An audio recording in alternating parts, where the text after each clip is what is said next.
Welcome to another episode of the Executive Exclusive. I am your County Executive, Julie Giordano, and we are so happy to be here with our friends at PAC 14. And with me, of course, is my amazing co-host, Bunky Luffman. So Bunky, thanks so much for being here with me. Oh yeah, happy to be here. Yeah, and Bunky actually will not be our only guest today. We actually have a special guest that will join us a little later on in the show.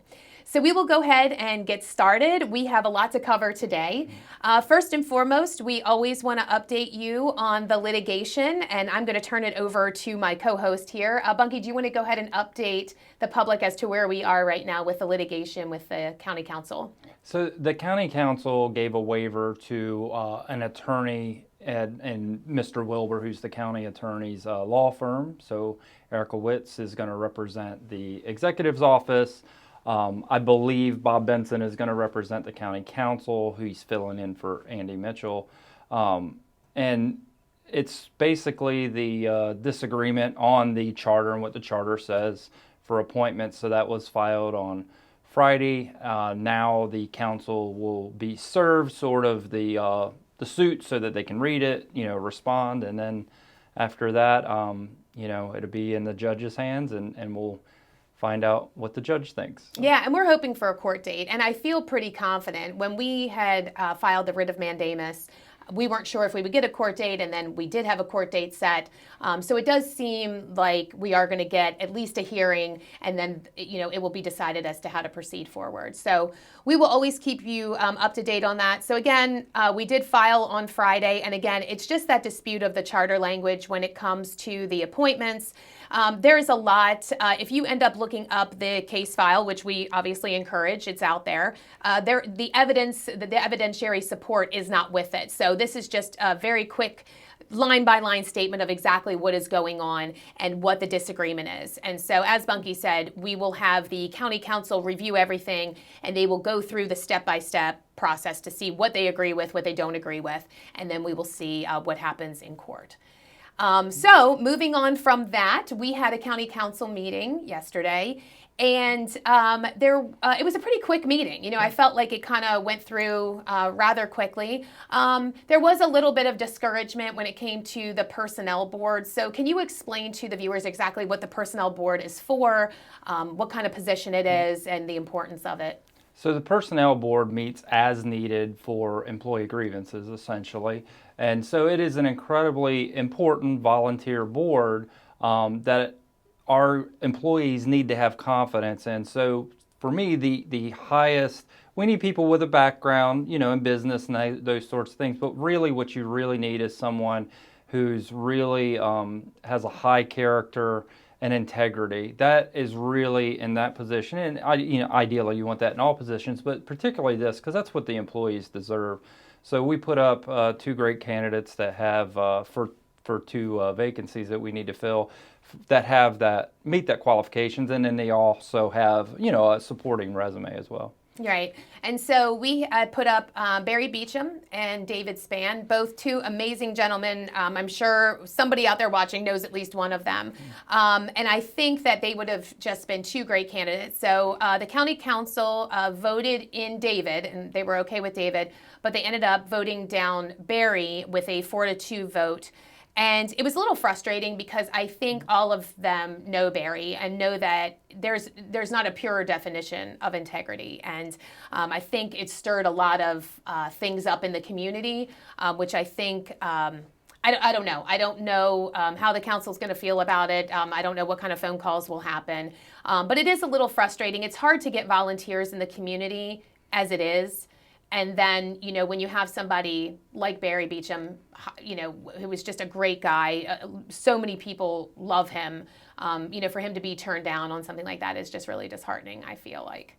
Well, and him and his wife, Susan, who's on the Board of Education, an elected position, they're the type of people, when you meet them, you immediately like them. They just are really genuine, really nice people, incredibly kind. I haven't known either of them for probably a year and a half, and just that quickly. It's one of the, it's an old sort of cliche phrase, but to know them is to love them. They're sort of those people. So yeah, it was really disheartening that they turned him down. But as she said, we really do need volunteers on several boards. So give the pitch. If there's a board that you'd like to serve on and they're on our county website, certainly let us know. And if/when there's a vacancy, we certainly would be reaching out. Yeah. And I think it's just, I think what's frustrating, and I almost felt bad about it, is that I know that Barry has come to several council meetings and has spoke out, but even when he speaks out, it's never in a tone of anger. It's never in a tone of, trying to be in any way, shape, or form mean towards the council or, degrading them by any means. He does not portray himself like that. And so it's just frustrating because it feels that, again, here is somebody who is a supporter of me that is willing to serve on a board, and because they support me, it just feels like here it is, it's something else that's being turned down. So it's just frustrating. So we will keep going and find another great candidate and put them forward, and we'll see what happens. It's frustrating because it makes me feel like I can't have somebody who vocally supports me, or I feel like I can't have somebody who has been out there or spoken, for me, because if so, then they're not a good fit for anything in the county. And I just don't really feel that that's a positive way to move forward with this. But well, and it's a disincentive. So honestly, even though it's a contentious period in politics across the board, I think one of the solutions of that is to get more people involved. And as you have more voices involved, there's sort of a moderating factor that can help. And sort of when you do this, and this looks like it was probably because he had spoke out, that can send a chilling effect. That's not what you want. Right, exactly. And the only other thing that I wanted to talk about was one of the open work sessions. So there's been a collaborative effort with the tax credit with our firemen, and it seems like that's moving in a positive direction. I know that our finance director, Pam Oland, needs a little bit more information from the fire departments and looking for that consistency across. But it does look like we're moving forward with that. So I think they're really trying to tweak that legislation. And what I like about it, I think it's a joint effort. When we were having a conversation about it just yesterday, it definitely is something that I ran on. It was something that, we've been at multiple firehouses together, talked about supporting them in recruitment and retainment efforts. And this is something that I think that both of us, can get on board with. So it's definitely something that I think is important to a lot of the council members and us as well. Well, and take your life or anyone out there, if it's particularly if you're married with kids, you have a career, you have a job. So do these volunteer fire personnel. And they have that, and they juggle that, and all of that takes, driving someone to soccer or, karate or what have you, all those sort of things. And then on top of it, they volunteer in this public safety position, and they're really heroes in our community, every single one of them. So this is a great way to, say thank you and to try to give them something on behalf of the county for the way they serve us. Yeah, absolutely. So moving on, we had a very busy last couple of days. So I want to start off with Pirates Wharf. And I was so excited. Steve Miller was able to meet us out at Pirates Wharf, and we got to see the updates. And I am going to tell you, we are so excited. There is going to be a soft opening at the beginning of October. The date will be announced a little bit later on. But it is beautiful. I mean, we got to see the brand new playground, and if you take a look at that playground, you will see all the different entities that are there with it. It is a beautiful view of the water, and I know that there's going to be some water activity, pier, kayak launch, things like that, but that's going to be in phase 2, but beautiful scene of the water. And then, of course, the amazing pavilion that is out there. And there will be picnic tables. I did get that question. Picnic tables underneath it. It could be a site for a family gathering or a wedding even. And so we were even able to see some of the trails, off to the side. So what was your initial thoughts of that out there? Well, it's gorgeous. And one person that really pushed this was County Executive Bob Culver. So our county owes a debt of gratitude to Bob for that.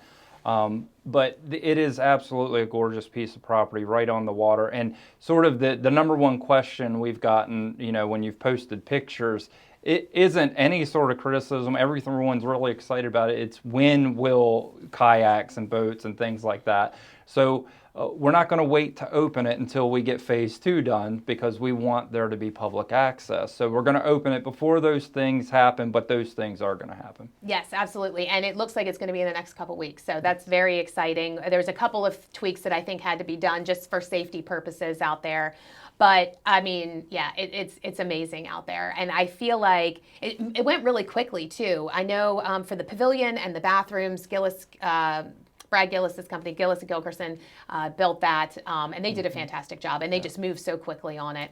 So we're really excited, and if you haven't driven by Pirates Wharf, head down Nanticoke Road, head like you're heading to Red Roost, but it's right past Green Hill, and it is a gorgeous piece of property, and we really look forward to the community being able to enjoy that.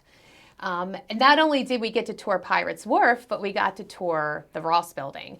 Now, you have a little bit of history, I think, with the Ross Building, right, and how the programming went and the Horizon and all that stuff, because you were, so if you want to talk a little bit about the labor of love, I guess, that the Ross Building was as well. Oh, yeah. So on the legislative side, this was Delegate Anderton, who's our county delegation chair, put in a bill to allow sort of a tax credit thing to have this built. Otherwise, it probably doesn't get built. So this building, employed a ton of people, and now we have, I believe they're at 40% occupancy. So it brings more people downtown, and sort of where smart growth, you want to build where there's amenities, where there's things like that. So this is downtown Salisbury, where there's amenities.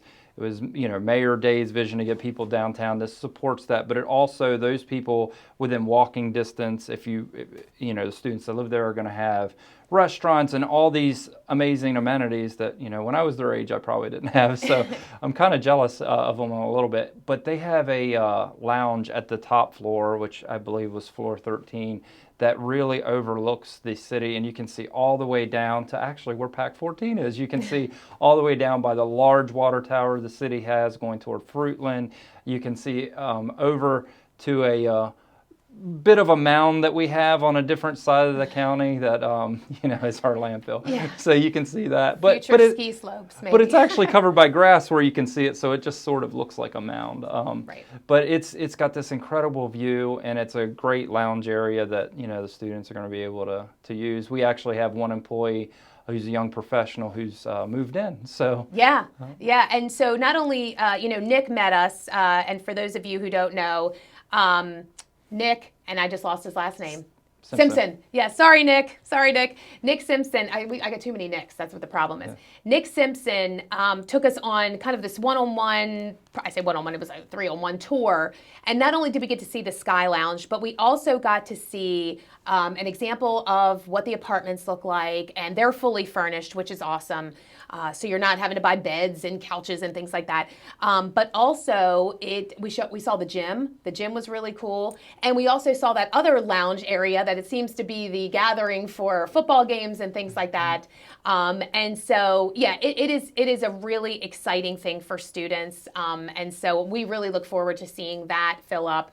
I do want to squash a couple of rumors, though. There were some rumors out there that this potentially, if it doesn't fill, could turn to Section 8 housing, and that is just not the case. Mm-hmm. It's not zoned for that. And it seems that, first year in, 40% filled.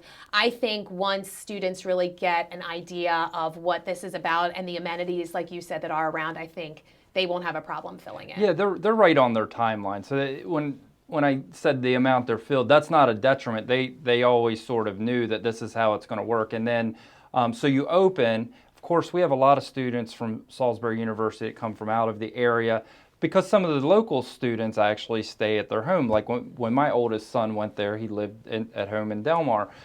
So to reach out to sort of people come from New York, New Jersey, Pennsylvania, was very difficult marketing-wise. But now there are people inviting their friends over to the Ross Building. So this is probably, I don't know their timeline, but I would assume this will probably be filled either next semester or next school year. I mean, because it's such a great place to live. And like I said, when you're young and with all the amenities they offer, that I see no issue with them filling this building. Yeah. All right, so moving on, continuing on with our busy schedule, we visited D.C. not too long ago, a couple days ago, and that was exciting. We went for the Maryland Chamber of Commerce Congressional Roundup. our hope was that we were going to get some insight on policy that it was going to affect small businesses in Maryland, and obviously we want to keep our finger on the pulse, for our small businesses here. Senator Cardin, I thought, did a great job really touching on, things at the federal level. And then we got to do a quick little tour of the Capitol and got to see kind of a cool secret room, the Lincoln Room. We had never been in there before, and there's a part where we didn't know this, but on part of the tour, we got to go down underneath the Capitol and sign a wall. And if any of you have done it, it's really cool. If you haven't done it, I don't know how to get that secret tour, but it was a really cool thing that we got to do. So we were really excited about that. And anytime we get to go to DC is really exciting, and making sure that we're, keeping up with everything going on federally. So. Yeah, it is so vitally important to establish and continue relationships with our federal delegation, which is Congressman Harris, Senator Van Hollen, Senator Cardin, but also, there are 8 Congress people from Maryland. So when we get to talk to other ones as well, because they have a vote too, even though they don't represent us, it's also good to tell them what our priorities are. So it's also good to meet and talk to them and their staff. Staffs are so incredibly important on liaisoning and talking to us. So it was a great day in DC. And where the Lincoln Room is, if you do the Capitol tour, and you can call any member of you can call your member of federal delegation, so Congressman Harris, Senator Cardin, Senator Van Hollen, and their staff can set you up with a tour. Normally they have a person on staff that does it, or an intern. The Lincoln Room, there's Statuary Hall, and there's a place in Statuary Hall, because it used to be the House chamber floor, that shows you where Abraham Lincoln sat when he was in Congress. And then there's a room right off of that called the Lincoln Room, and it was the mail room at the time that Lincoln was in Congress. And so apparently, the story is he used to sit in there by the fireplace and read mail. So. Oh, okay. And it's very cool. There's a copy of the Gettysburg Address. It is a copy of it, but it is his handwriting. And then you also got to see his signature, which was really, really neat. So it was definitely a really good day. And like I said, and as Bunky said, it's good for us to keep up, keeping our finger on the pulse, with federal issues. So. And then we have an exciting event actually going on right now through the 22nd of September, which is our Trash Bash. This was a several-day event, and I do not plan to participate. I am cheering everyone on, and on Sunday, I was cheering Bunky and his wife and his kids on, because he took part in that. So I will let you kind of take the floor on this one. So yeah, so me, my wife Connie, and our youngest two, Jack and Henry, went and we picked up trash along Marine Road, and there was some trash, but there was also things that these are things you should not put out. There were 3 tires with rims that were just, so that's not good. And there was also a toilet, literally a toilet on the side of the road. That's not good to have on the side of the road as trash. I mean, the landfill's not far from Marine Road, so certainly our landfill can take some of those things. We actually have a tire day at the landfill to take tires. So, it's not good for the environment. It's not good visually. Children play, on Marine Road. It's just, it just was not good. But I was happy to be there to be able to pick it up and, make the environment better for our kids that play and everyone else. Yes, and I think that it's awesome that you turned it into a family event. And showing the kids the importance of helping out the environment and helping out your community. If you are interested, I'm not sure if they're still accepting, but you can always help out a team. But it is through the 22nd. We're giving out certificates. Some of them are a little funny, but for the most part, it's just our way of saying thank you, and it is a way to give back to the community and clean up an area. I know my Women's Federation group is going to be looking at Old Railroad Road, and as I travel that every morning, I look and see. So if I do have the time, I will head out there with them. It's very busy because of wedding season. My stepdaughter got engaged, and so we're doing wedding dress stuff. And so my weekends have become even more busy doing that kind of stuff. So, but we will see. And I did tell Public Works that I'm ineligible for any certificate or winning, and I sort of regret it because one of them was most unusual thing, and I think we would win with the toilet. Maybe you would have. The Luffman Litter Eliminators was our team name. We would have won for the toilet. I love it. I love it. And then one thing that's actually going to help lead us into our next guest is the job fair. So Wacomico County just held a job fair at the Civic Center. We had 2 different time slots, 10 to 1 and then 4:30 to 6:30. And this was put on completely by our human resources team. We had a lot of tables set up there, and it was really exciting. So we had a good amount of applicants. I know they said there was more during the day than in the evening time. Bike Week was going on that time, but we still have a lot of great jobs, open. So please, feel free, fill out an application if you want to come work for the county. We're always looking for great individuals, and we have a lot of different jobs. I know Steve Miller out at the Civic Center has quite a few. Our roads department, solid waste. So we're always looking for great people. There's other jobs as well, but I think those were, some of the big ones. So I thought the job fair was great, and I really just want to give a shout out to Human Resources, all the things that they have been doing to help recruit and fill those slots. So we just shout out to Human Resources.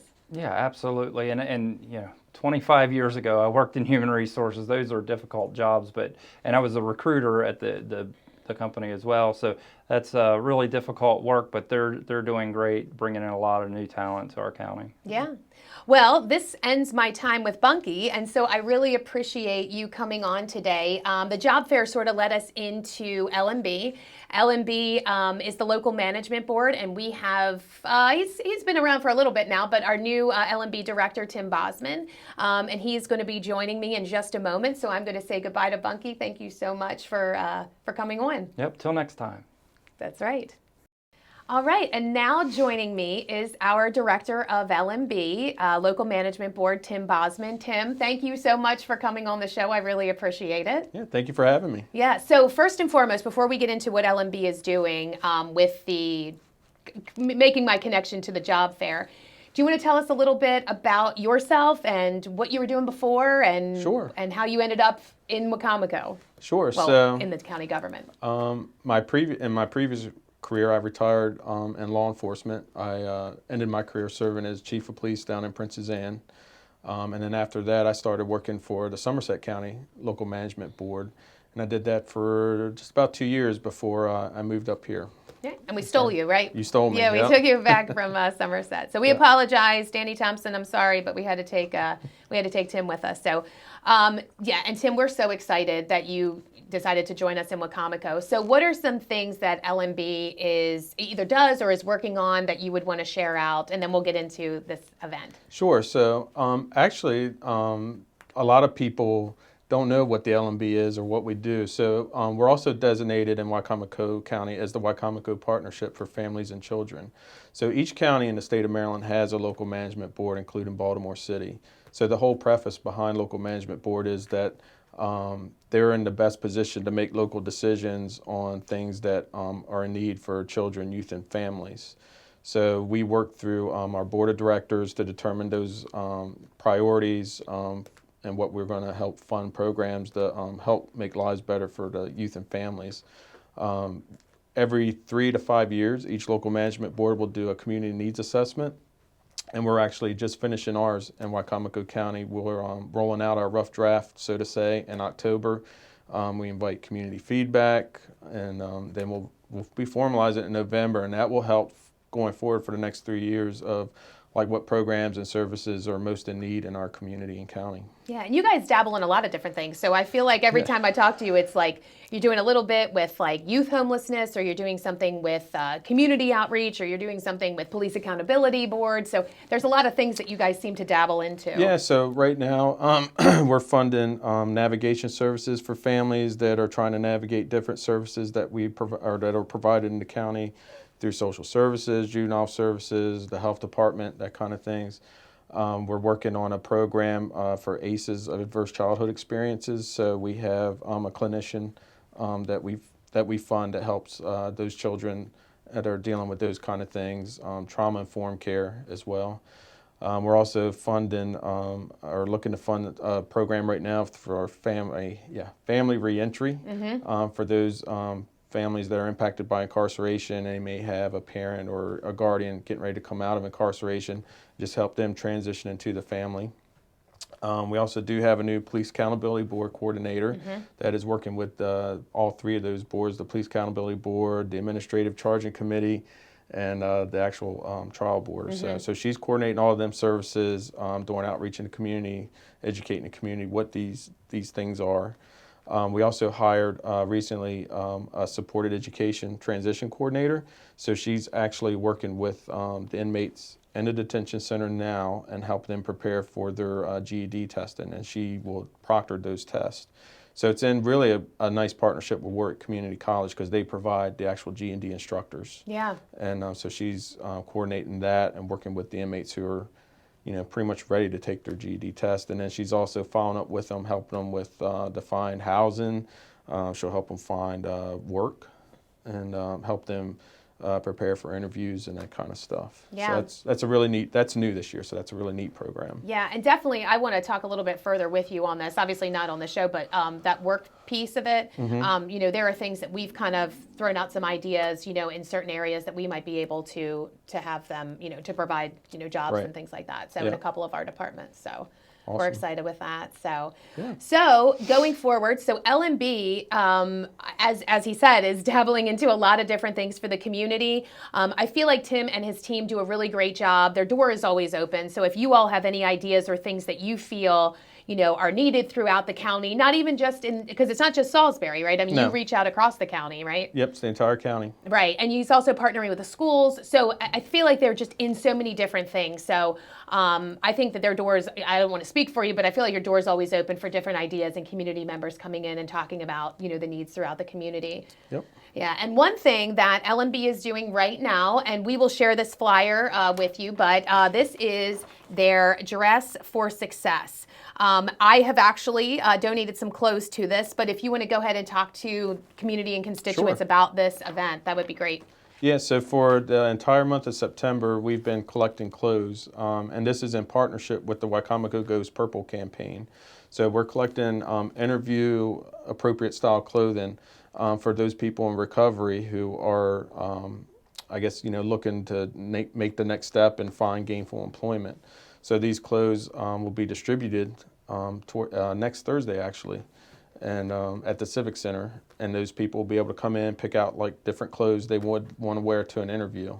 And it kind of goes in along with some of the programming we have through that other education program where we're helping people with resumes, how to do an interview, how to answer questions and so forth. So this is just another piece. This is our way of supporting people in their recovery for their addictions. Yeah, I love it. And LMB sort of turns into this one-stop shop where you come in, you can help with the resume, you can get them dressed for the interview.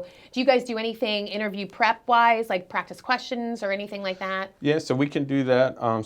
We just moved into last month in August to our new location, 110 North Division Street, and we're still kind of setting up, getting things straight in the new office. But our plan is to have like a couple little vestibules where we'll have like little iPads hooked up, and people can come in. We'll help them fill out their resumes. Well, actually, if they need help filling out a job application, we'll help them, guide them through that.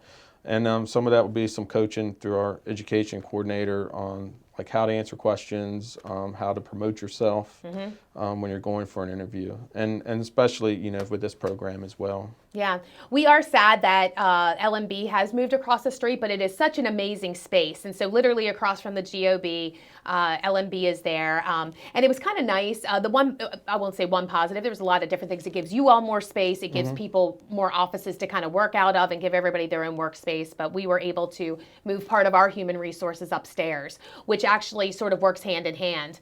As soon as you come in the GOB, we have our human resources department, a good chunk of them there. So it did work out, but I know that there's been some hiccups, but you guys are going to make the space look amazing. So we're really excited about that. Yeah, so we're setting up like a community meeting room. So we'll invite, community members or whatever, if they need the space to have a meeting or whatever, community-wise, they're more than welcome to use it. We're working on setting up a food pantry all the way in the back of our space. And we're going to work on having like some pop-up food giveaway shops or whatever with that food pantry. Yeah, well, that's awesome. Yeah, I look forward to seeing where you're going to take L&B, and I think it's going in a very positive direction, and I'm excited to see what that vision's going to look like. So, Thank you. Yeah. Well, we are out of time. That was quick. There were so many things that we went over, and so I just want to say thanks to Bunky for always being an amazing co-host, and thank you to Tim for being here, and thank you to all of you for tuning in. And hopefully we will see you here in our next episode, hopefully airing in about 2 weeks or so. And last time I totally forgot to do my quote of the day, but I do have a quote for the day to end with. And this is my quote for the day. They will judge you anyway, so keep going. Thank you, everyone. Have a great day.